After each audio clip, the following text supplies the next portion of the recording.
कहते हैं कि दुनिया की राजनीति में कुछ फैसले सिर्फ एक व्यक्ति के नहीं होते, बल्कि पूरे देश की दिशा और दुनिया में उसकी पहचान तय करते हैं। कई बार एक मुलाकात, एक तस्वीर और एक छोटा सा कदम भी अंतर्राष्ट्रीय रिश्तों में बड़ा संदेश दे जाता है। आज सवाल है कि क्या भारत के प्रधानमंत्री नरेंद्र मोदी उस ऐतिहासिक जनाजे का हिस्सा बनेंगे जिसकी चर्चा आज पूरी दुनिया में हो।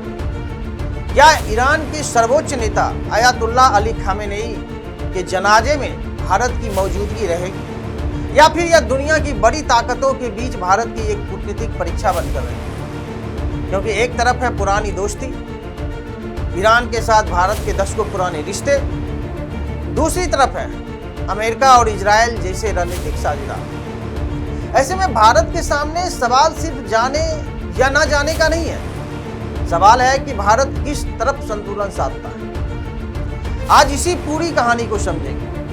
बहुत बहुत स्वागत है आप सभी का राजवानी पर, और मैं हूं आपके साथ।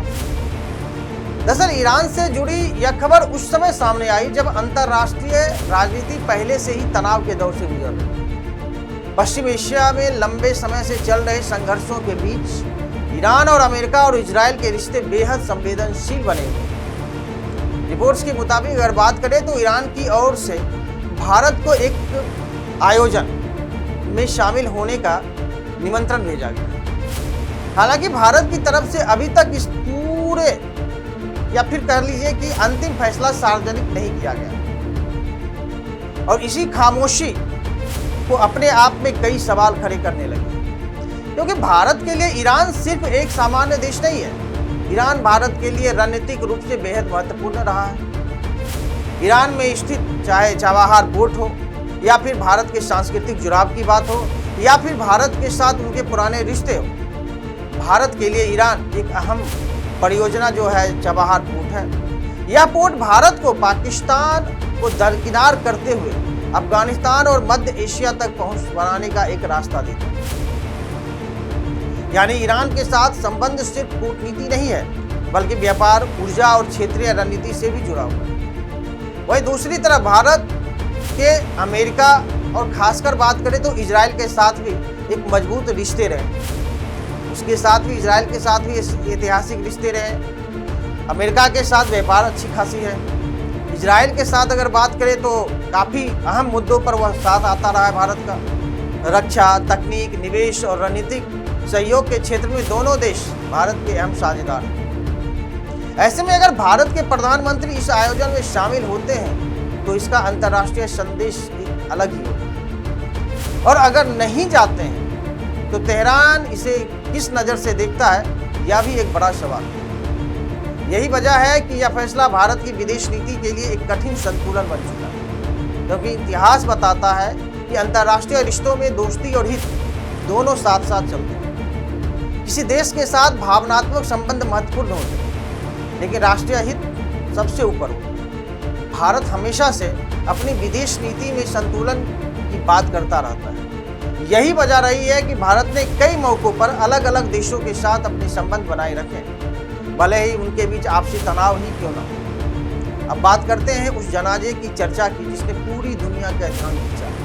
दरअसल ईरान की राजनीति में सर्वोच्च नेता का पद सिर्फ राजनीतिक नहीं, बल्कि धार्मिक और सामाजिक प्रभाव भी रखा है। जिस तरह से युद्ध के हालात बने थे, उस समय यह माना जाता था कि ईरान दो धड़ों में बटा हुआ, एक जो पश्चिम के विचारों से प्रभावित है, और एक ईरान जो धार्मिक कट्टरता की ओर सोच रखता है। इसी सोच के साथ अमेरिका ने ईरान पर हमला किया। लेकिन जैसे ही अयातुल्लाह खामेनेई की मृत्यु हुई, पूरा का पूरा अमेरिका जो सोच था, या कर लीजिए अमेरिकी सोच थी, वह बदल गई।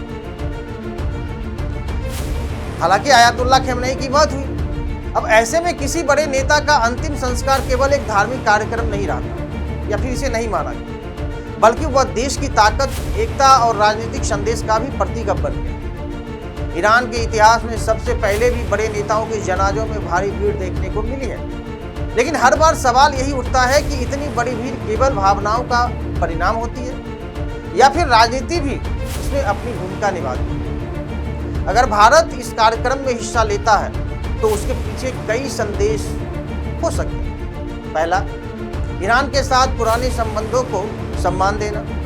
वहीं दूसरा यह दिखाता है कि भारत अपनी स्वतंत्र विदेश नीति पर चलता है। लेकिन इसके साथ ही पश्चिमी देशों की प्रतिक्रिया भी एक अहम पहलू है, क्योंकि आज की दुनिया में हर कूटनीतिक कदम को सिर्फ एक घटना की तरफ नहीं देखा जाता, बल्कि उसके पीछे छिपे संदेश को भी समझा जाता है। वही पाकिस्तान ने इस जनाजे में जाने के लिए तैयार हो चुका है और इस पूरे घटनाक्रम पर एक नज़र बनाए हुए। पाकिस्तान और ईरान के बीच भी अपने क्षेत्रीय हित जुड़े हुए हैं। अगर भारत की मौजूदगी कमजोर दिखाई देती है तो पाकिस्तान इसे अपने लिए अवसर के रूप में इस्तेमाल करने की लगातार कोशिश करेगा। यानी यह मामला सिर्फ भारत और ईरान तक अब सीमित नहीं है, बल्कि इसके असर पूरे क्षेत्र पर भी पड़ने के आसार बढ़ सकते हैं। अब सबसे बड़ा सवाल कि क्या प्रधानमंत्री नरेंद्र मोदी खुद जाएंगे या फिर भारत किसी वरिष्ठ प्रतिनिधि को भेजकर संतुलन बनाएगा, क्योंकि पहले भी ऐसा किया जा चुका है। कूटनीतिक इतिहास बताता है कि कई बार देश सीधे कदम उठाने के बजाय बीच का रास्ता चुनते हैं, जैसे किसी बड़े आयोजन में प्रतिनिधि भेजना, सम्मान भी देना और किसी विवाद से भी बचना हो। अब भारत के सामने भी शायद यही विकल्प हो सकता है, ऐसा हम सोच सकते हैं या कह सकते हैं, क्योंकि विदेश नीति शतरंज की उस बिसात की तरह होती है जहां एक चाल सिर्फ आज के लिए नहीं होती, बल्कि आने वाले वर्षों के लिए रास्ता बनाती है।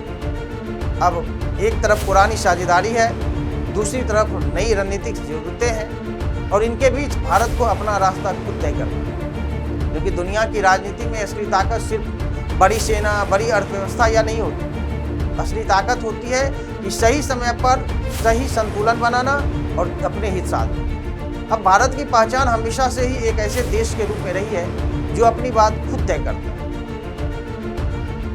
अब देखना होगा कि इस बार भारत कौन सा कदम उठाता है। प्रधानमंत्री नरेंद्र मोदी इस ऐतिहासिक आयोजन में शामिल होंगे या फिर भारत कोई अलग रणनीतिक रास्ता चुनेगा। फैसला जो भी हो, उसका असर सिर्फ एक जनाजे तक सीमित नहीं रहेगा।